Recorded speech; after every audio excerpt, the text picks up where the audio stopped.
DMV, read that again. Cowboys owner Jerry Jones said team has received calls from teams offering wide receiver help. We'll just see. We will see. He likes 4 tight ends and what Jalen Tolbert has shown. Okay, stop right there. So wait a minute.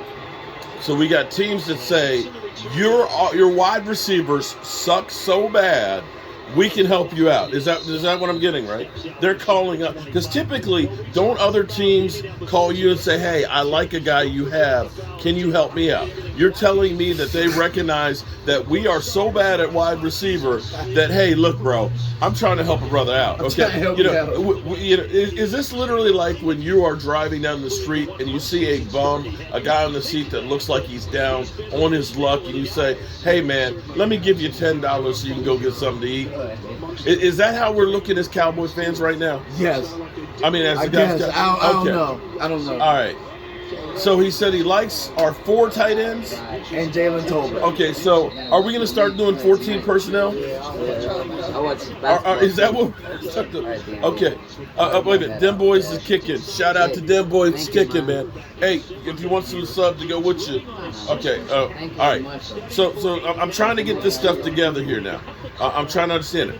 So he says we've got Jalen Tolbert's been looking good. Jalen Tolbert, I've been hearing Jalen Tolbert's been looking good from the day we drafted him. I like Jalen Tolbert. I thought Jalen Tolbert and Dak looked good, but I don't see Jalen Tolbert. Oh my God! You want to know something crazy? We saw Damone Clark. Yeah. Before we saw Jalen Tolbert. True. Well, I mean, Jalen Tolbert played in the game, but you get what I'm saying? Who had 7 tackles? Significant snaps. He had 7 tackles apparently today. Okay, so shout out to Damone Clark. All right, so go on that. So we're getting calls with people offering help because we are so bad at wide receiver. James Washington nearing return. Oh, the unicorn. If I hear that, Derek Barnett is Philly 500's trigger word, okay? He goes off whenever somebody talks about Derek Barnett. I'm going off now every time I hear James Washington is close to returning. Because I've heard James, we signed him, he was the first free agent signing we had, didn't we? Yeah. He was injured throughout OTAs. He got injured the first week of training camp. He was working the bands when Michael Gallup started working, and he's still working the bands. Yep. Yo. He has yet to really even practice with Dak Prescott. He's working the bands more than Puff Daddy. All right. Go on. We don't have to do anything, but if it's right, we'll do something. That's all I heard. So we don't have to do anything, okay? But if it's right, we'll do something. So your take on that was? If it's a good enough deal, we'll take a receiver.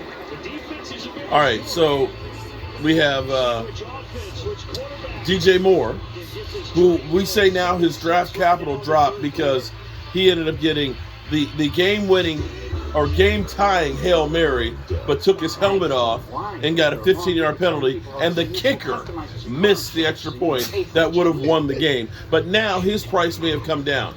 So what do we think his price might be? It's still the first. Okay. It just might not be multiple. All right, so first round. Stephen Jones ain't paying that. He's not paying the money or a first-round pick. Okay. Jerry Jeudy. Okay. Jerry Jeudy, who was a first-round pick. I believe they're looking for a first and more compensation, right? I just don't think that his stats or his production tells you that he's that. You know what I'm saying? That's just me. But I think with us, he could be that.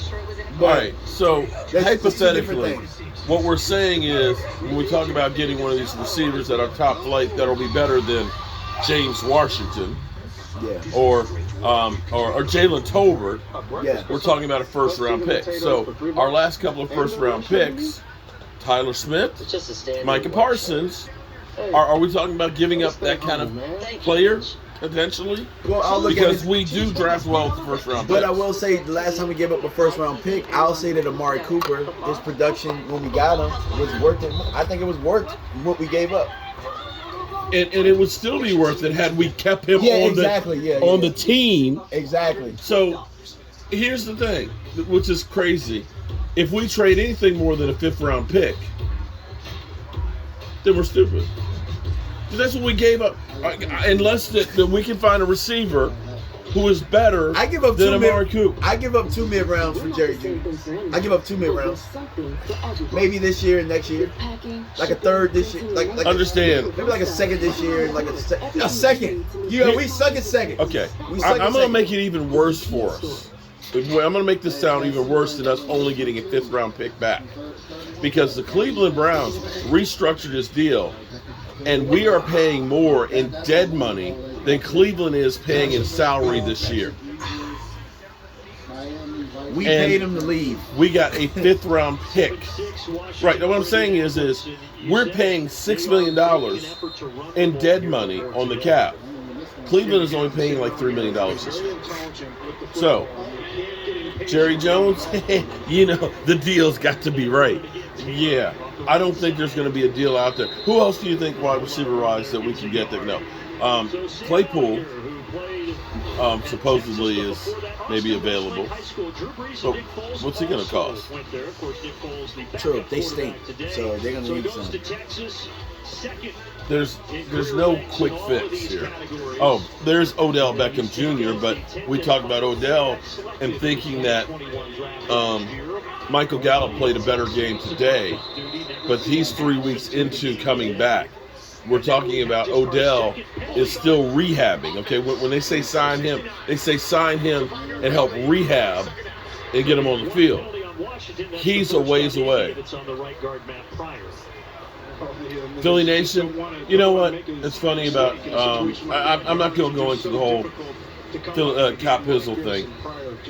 The reality is he's butthurt because I don't want to play with him. Okay? Okay? He'd been out there and said he's out of the Mark Holmes business, but yet for some reason, I always see it coming up in his conversations. He gets a belt. Oh, he got a guy. Oh, big pass play. He gets a belt, and it's, I got a new toy, Mark Holmes. Okay, glad you got a new toy. I'm happy for you, okay? And on his live stream, you're telling me he's talking bad about me and the Cowboys. Well, hopefully his Giants lose today, although they're in the red zone right now with Daniel Jones. 3rd down. I'm not in the Cop Pizzle business because I'm a bully, apparently. I'm so mean. I have messed up Cop Pizzle's life because I don't want to take him calling me all kinds of names and so forth. But that's cool. I don't see us doing anything as far as wide receiver goes. And I will say the reason being is because the Cowboys scored 49 points today against the Bears. Be it 7 of those were by the defense. But using 12 personnel, we actually used the tight ends quite a bit today. And actually, let me look at the numbers if I can. Individual stats. Our tight ends were feasting today. Feasting. CD had 5 catches. Dalton Schultz was our leading receiver with 6 catches. Michael Gallup had 4. Oh, he fumbled. Jonathan Taylor fumbled. Washington got it back. Peyton Hendershot had 2. Jake Ferguson had 1. I actually thought we had more receptions by the tight ends. Left hand I thought we up. had more than 9 catches. But here's what's it. This is actually amazing. I want you to think about this for a second. So between CeeDee Lamb and Michael Gallup, you got 9 catches. Between Dalton Schultz, Peyton Hendershot, and Jake Ferguson, you had 9 catches. Perfectly balanced in the receiving department. And Tony Pollard had 1 catch, and Malik Davis had 2. We actually still didn't pass the football that much today to get the 253 yards that we had. We were actually more balanced in running the football. But see, I'm okay with this formula of being balanced, working on running the football. Because we used more of that 12 personnel, we were more effective with Tony Pollard. Because for me, and maybe I'm wrong, again, it's hard to judge that while we're watching the game. But when you're in that 12 personnel, to me, it seems like it stretches the line out even more to open up creases. And, Tony Pollard, if you give him a crease, he's going to hit it. Like Gale Sayers says, give me 14 inches of daylight and I'm going to make a play. And I feel like that with Tony Pollard. Having the 12 personnel with those 2 extra blockers in there opens it up more for him, whereas Zeke is more of the pounding back. But if you can run the football like that, you can eat people up with play action. Yep. And you don't necessarily need the home run hitter if you're hitting and feasting with the tight ends. Let's look at the yards here for